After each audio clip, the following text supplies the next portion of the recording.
Mga kaibigan, handa na ba kayo sa isa na namang nakakakilabot na kwento dito sa Creepy Pinoy Stories? Sa episode na ito, matutunghayan natin ang kwento ni Ana, isang daycare worker sa Makati na nakaharap sa isang misteryosong lalaki na may kakaibang kasunduan kay Mr. Santos. Habang sinusubukan niyang protektahan ang paborito niyang bata na si Mia, unti-unti niyang natutuklasan ang mga nakakakilabot na sikreto. Paano nga ba magtatapos ang kwentong ito at ano ang tunay na layunin ng misteryosong kasunduan? Tara, samahan niyo ako at alamin natin ang buong kwento. Magandang gabi po sa inyong lahat mga Pinoy horror fans. Ako po si Ana at maraming salamat sa inyong pakikinig sa aking kwento. Nakatira ako ngayon sa Makati at nagtatrabaho bilang isang daycare worker. Mahirap man ang buhay, masaya ako sa piling ng mga bata na inaalagaan ko araw-araw. Isa sa mga paborito kong bata ay si Mia, isang masayahin at malambing na bata na parang anak ko na rin. Ang kwentong ito ay nagsimula sa isang araw na akala ko'y magiging ordinaryo lang. Isang tipikal na araw sa daycare sa Makati, abala ako sa pag-aalaga sa mga bata. Ang mga tunog ng tawa at laro ay nagpapalakas ng aking loob habang pinagmamasdan ko si Mia, ang paborito kong bata. Biglang dumating si Marco, isang gwapong lalaki na hindi ko pa nakikita. Sinabi niyang may kasunduan siya kay Mr. Santos na kukunin si Mia. Sigurado ka bang may kasunduan kayo? Tanong ko kay Marco habang nag-aalinlangan. Oo, heto, kausapin mo si Mr. Santos. Sagot niya. Sabay abot ng cellphone para sa isang FaceTime call. Habang inaabot niya ang cellphone, napansin ko ang kakaibang lamig ng kanyang kamay na nagdulot ng kakaibang kaba sa akin.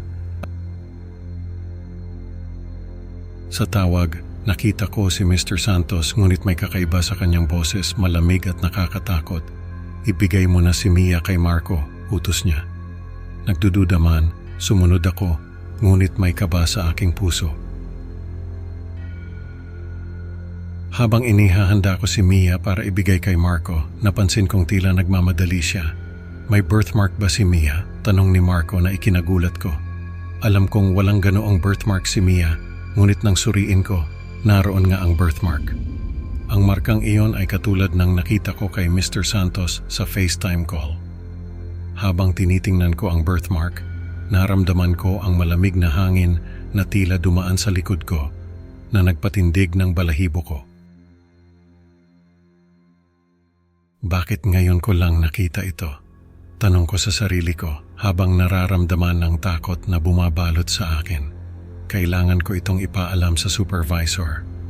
Ngunit nang balikan ko si Marco, wala na siya. Ang mga pangyayari ay nag-iwan ng matinding kaba sa aking puso at nagdesisyon akong kumonsulta sa aking supervisor kinabukasan.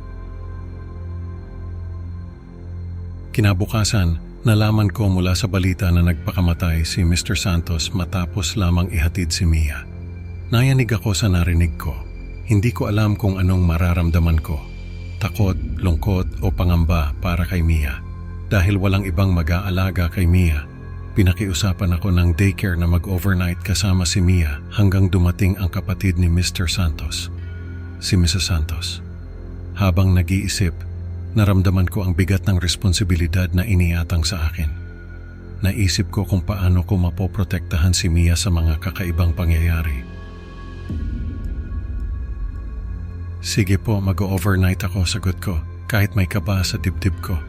Gabi na nang maramdaman ko ang mga kakaibang pangyayari. Tumunog ang cellphone ko, isang tawag mula sa numero ni Mr. Santos. Nang sagutin ko, wala akong narinig kundi malamig na hininga. Bigla kong naramdaman ang malamig na handprint sa crib ni Mia. Sino ka?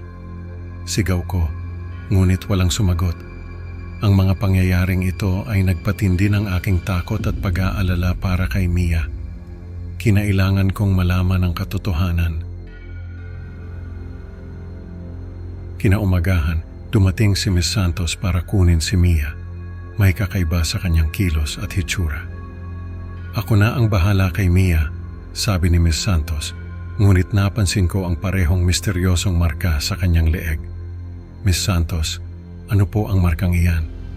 Tanong ko habang pilit na pinipigilan ang takot.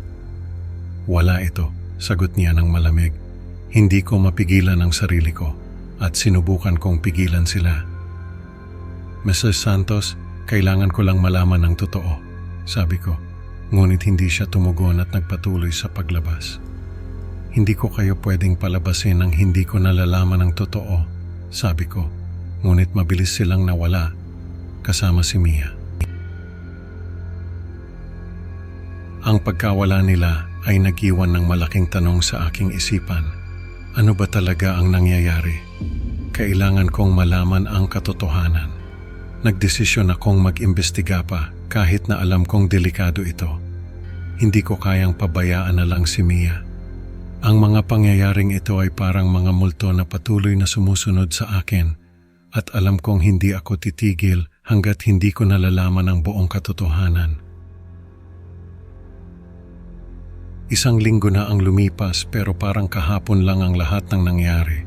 Hindi ko talaga makalimutan ang misteryosong marka na nakita ko kay Mia.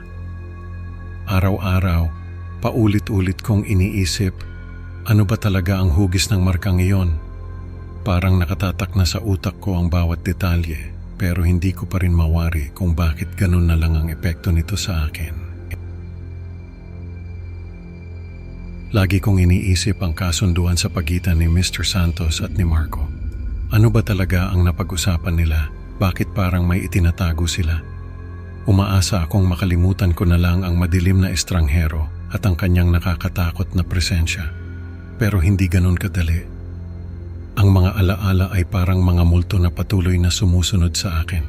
Kahit anong gawin ko, hindi ko sila matakasan. Kailangan kong malaman ang katotohanan. Hindi ko kayang pabayaan si Mia. Alam kong may mali at hindi ako mapapalagay hanggat hindi ko nalalaman kung ano talaga ang nangyayari. Ang mga pangyayari ay parang isang malaking palaisipan na kailangan kong lutasin. Sa bawat araw na lumilipas, lalong lumalalim ang takot ko habang iniisip ang kalagayan ni Mia. Nagsimula akong mag-research tungkol sa mga kakaibang marka at mga kwento ng mga nawawalang bata. Nakakatakot ang mga impormasyong nakuha ko. May mga kwento tungkol sa mga demonyong nagpapanggap bilang tao upang kunin ang mga kaluluwa ng mga bata. Parang hindi ka panipaniwala, pero sa sitwasyon ko, lahat ng posibilidad ay kailangan kong isaalang-alang. Hindi ako pwedeng sumuko, sabi ko sa sarili ko. Kailangan kong hanapin ang katotohanan upang mailigtas si Mia at ang iba pang mga bata mula sa kapahamakan. Ang aking determinasyon ay naging mas matatag. Alam kong ang aking misyon ay hindi lamang para kay Mia kundi para sa lahat ng mga batang maaaring maging biktima ng mga demonyong ito. Hindi ko alam kung ano ang mangyayari, pero handa akong harapin ang anumang panganib para mailigtas sila. Ang takot at kaba ay hindi nawala, pero mas malakas ang aking pagnanais na malaman ang katotohanan at protektahan ang mga inosenteng bata. Sa bawat hakbang na gagawin ko, alam kong malapit na akong makuha ang mga sagot na matagal ko nang hinahanap. Mga kaibigan, ang kwento ni Ana ay nagpapaalala sa atin na ang mga lihim ay laging may kabayaran. Sa kabila ng takot at panganib, natutunan ni Ana na ang katotohanan ay dapat ipaglaban. Maraming salamat sa inyong pakikinig. Huwag kalimutang i-like at mag-subscribe para sa mas marami pang nakakatakot na kwento. Excited na akong makita kayo sa susunod na upload.